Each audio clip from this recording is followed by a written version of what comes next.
శ్రీకాంతాచార్య అమరుడు అవ్వడం వల్ల శ్రీకాంతాచార్య కుటుంబానికి ఎలాంటి ప్రయోజనం లేదు. శ్రీకాంతాచార్య బతికుంటే గొప్పోడు అయి ఉండేవాడు, వాళ్ళ తల్లిదండ్రులకు ఎంతో కొంత సహాయం అందించి ఉండేవాడు.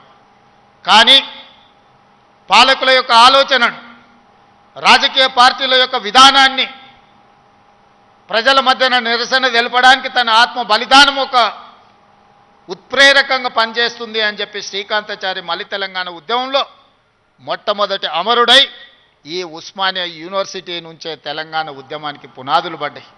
ఓ యాదయ్య ఉస్మానియా యూనివర్సిటీ గేటు దగ్గర నిటారుగా నిలబడి పెట్రోల్ పోసుకొని తగలబెట్టుకొని అగ్గిపుల్ల గీరితే కాల్తేనే అమ్మ అనే మనము యాదయ్య జై తెలంగాణ అని చెప్పి తెలంగాణ రాష్ట్ర సాధనలో సమిదై ఈరోజు ఈ ఉస్మానియా యూనివర్సిటీలో ఒక ఈశాన్ రెడ్డి, ఒక వేణుగోపాల్ రెడ్డి ఈ ఉస్మానియా యూనివర్సిటీ నుంచే తెలంగాణ రాష్ట్రం సాధనలో సమిధలైన ఈరోజు చరిత్రలో మనం వాళ్ళని స్మరించుకోవాల్సిన అవసరం ఉన్నది.